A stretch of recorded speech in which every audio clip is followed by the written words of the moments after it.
আপনারা দেখছেন news now, খবরের নতুন ভাষা।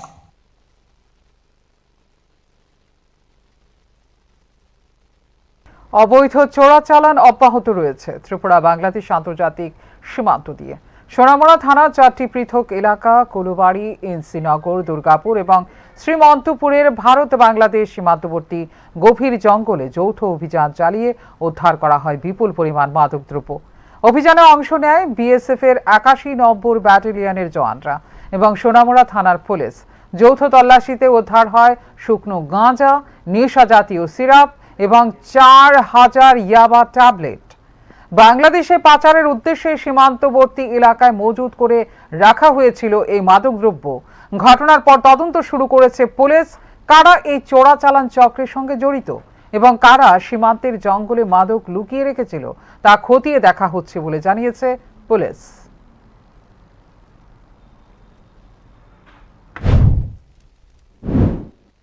আমাদের সোনামুড়া থানার অন্তর্গত যে শ্রীমন্তপুর, দুর্গাপুর, এনসিনগর এবং কুলুবাড়ি বর্ডার রুট আছে, ওইখানে পেট্রোলিং এর সময় নার্কোটিক্স ড্রাগস বাজেয়াপ্ত করা হয়, যা টোটাল গাঁজা পাওয়া যায় 33 কিলো এবং এসকো পাওয়া যায় 130 বোতল এবং ইয়াবা ট্যাবলেট পাওয়া যায় 4000-এর মতো কোয়ান্টিটি। তো এগুলি সমস্ত আইনি পদ্ধতি মেনে এগুলি সিজ করা হয় এবং আমাদের সোনামুড়া থানাতে জিডিএমজি করা এবং আমরা একটা অলরেডি এনকোয়ারি স্টার্ট করে দিয়েছি যে এগুলার এই যে ড্রাগস পিছনে মানে কে বা কারা যুক্ত আছে, তো আমরা তাদের আইডেন্টিফাই করে আমরা তাদের আইনের আওতায় অবশ্যই আনবো। এবং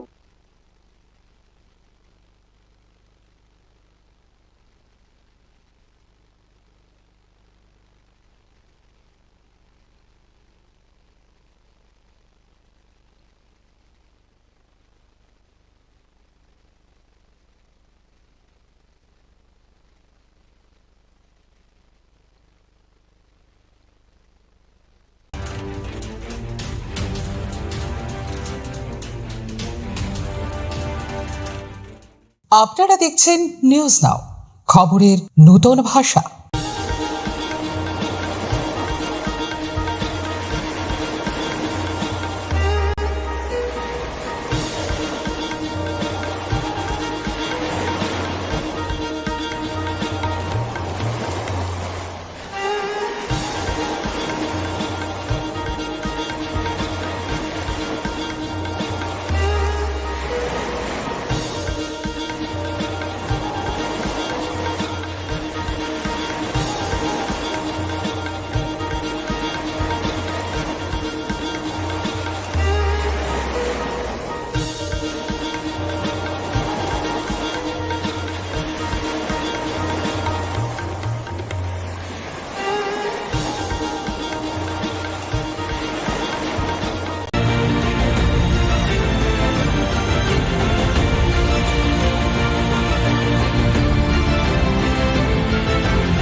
আপনারা দেখছেন নিউজ নাও, খবরের নতুন ভাষা। নির্বাচন ঘোষণার পর এডিসিতে গ্রুপ সি ও গ্রুপ ডি পদে 120 জনকে চাকরি দেওয়ার বিষয়টিকে ঘিরে উঠে আসছে দুর্নীতি এবং কেলেঙ্কারির অভিযোগ। এই নিয়োগ প্রক্রিয়ায় স্বচ্ছতা ছিল না বলে দাবি তুলেছেন চাকরি প্রত্যাশীরা। তাদের অভিযোগ, দীর্ঘদিন ধরে বহু যোগ্য বেকার চাকরির আশায় অপেক্ষা করলেও নিয়োগ করা হয়নি নিয়ম মেনে, বরং ভোট ঘোষণার পর তড়িঘড়ি করে প্রভাব খাটিয়ে দেওয়া হয়েছে চাকরি। এই ঘটনা সঠিক তদন্ত, নিয়োগ তালিকা প্রকাশ এবং দুর্নীতির সঙ্গে জড়িতদের বিরুদ্ধে ব্যবস্থা নেওয়ার দাবিতে সোমবার আগরতলা স্বামী বিবেকানন্দ ময়দানের মূর্তির সামনে বিক্ষোভ প্রদর্শন করেন চাকরি প্রত্যাশীরা। দ্রুত তদন্ত শুরু না হলে আগামী দিনে বৃহত্তর আন্দোলনে নামবেন বলে স্পষ্ট হুঁশিয়ারি দিয়ে জানান বিক্ষোভকারীরা। চাকরি নামে অনিয়মের অভিযোগে এখন প্রশ্নের মুখে এডিসি প্রশাসনের ভূমিকা।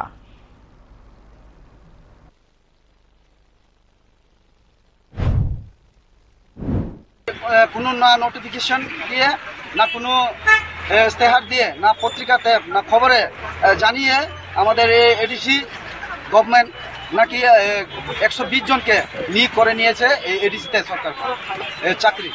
তাই এখন এইগুলা আমার দেখা যাচ্ছে আমাদের সোশ্যাল মিডিয়া বিভিন্ন মাধ্যমে, বিভিন্ন পত্র পত্রিকার মাধ্যমে যে এইগুলা সব ইন্টারভিউ নিয়ে এদেরকে চাকরির বন্ধন নিয়ে যেয়ে ওখানে পুষ্টি হয়ে গেছে। তাই আমরা এখানে সবাই আছি যে এই চাকরিকে বাতিল দিতে হবে, কারণ আমাদের যে এই ত্রিপাশার মধ্যে আমরা এডিসি এই অঞ্চলে এই এরিয়াতে অনেকগুলো বেকার আছে। কারণ দেখা যাচ্ছে সব নাকি এই মন্ত্রী মিনিস্টার তাদের এই জনগোষ্ঠী ছেলে মেয়েরাই সবগুলো চাকরি হয়ে যাচ্ছে। কারণ আমরা তো বেকার ওখানে পড়ে আছি, তাই আমরা এখানে মিছিলে জন্য এসেছি।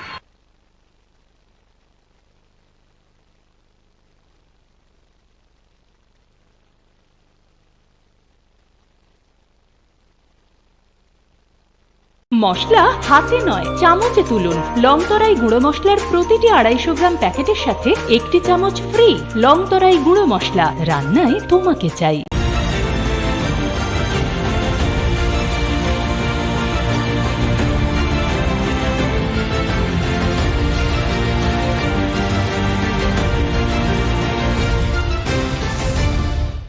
আপনারা দেখছেন নিউজ নাও, খবরের নতুন ভাষা। সংস্কার ভারতী পশ্চিম ত্রিপুরা জেলা সমিতির উদ্যোগে আগরতলায় অনুষ্ঠিত হল ভরতমুনি উৎসব 2026। ভারতীয় নাট্যধারার ঐতিহ্যকে সামনে রেখে আয়োজিত এই উৎসব ঘিরে জমে ওঠে সাংস্কৃতিক পরিবেশ। অনুষ্ঠানে উপস্থিত ছিলেন ন্যাশনাল স্কুল অফ ড্রামার আগরতলা কেন্দ্রের অধিকর্তা বিপ্লব বরকাকতি, সংস্কার ভারতীর ত্রিপুরা প্রান্তের সভাপতি পণ্ডিত সুবল বিশ্বাস সহ বিশিষ্টজনেরা। উৎসবের মূল আকর্ষণ ছিল ভরতমুনির নাট্যশাস্ত্র নিয়ে আলোচনা, নাটক, অভিনয়, রসতত্ত্ব ও ভারতীয় সংস্কৃতির গভীর দিকগুলো তুলে ধরেন অনুষ্ঠানে উপস্থিত বক্তারা। পরে মঞ্চস্থ হয় নাটক, সঙ্গীত ও নৃত্য। শিল্পের বহুমাত্রিক উপস্থাপনায় দর্শকদের উচ্ছ্বাস ছিল চোখে পড়ার মতো। সব মিলিয়ে ঐতিহ্য সংস্কৃতির বার্তায় মুখর হয়ে ওঠে দক্ষিণী গৃহ বঙ্গীয়।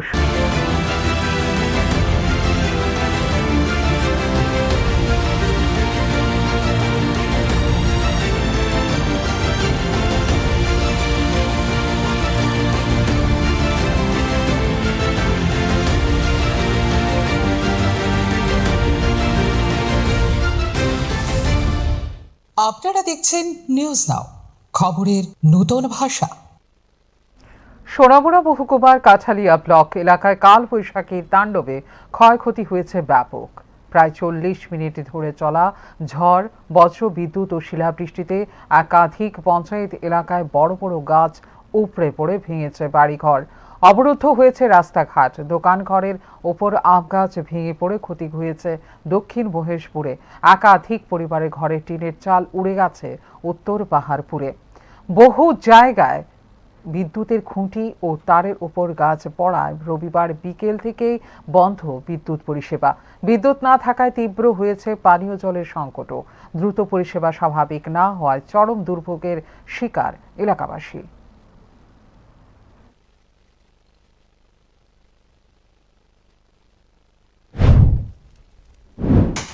এই গাছটা পরে এটা ফরেস্ট অফিসের গাছ।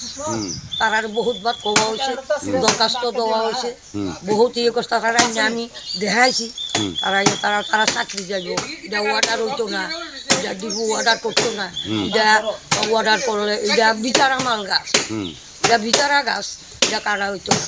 কাটা না হইলে এটা তো আমার বাড়িঘর নষ্ট করবো না, নষ্ট করলে আপনার ভালো লেবার রাখি এটা ডালা কাটাই যাবো। আমাদের এভাবে পৌঁছে এত বছর পর্যন্ত তারা দিয়ে আমি কিছু করতে পারছি না। ঘরে হলো 6:30 ঝড় তুফান বৃষ্টি, এই গাছ আমার ঘর দুয়ার বাড়ি ঘর সব ভাঙচুর করছে। কি করি কি নাম তোমার? কিরকম ক্ষয়ক্ষতি হয়েছে?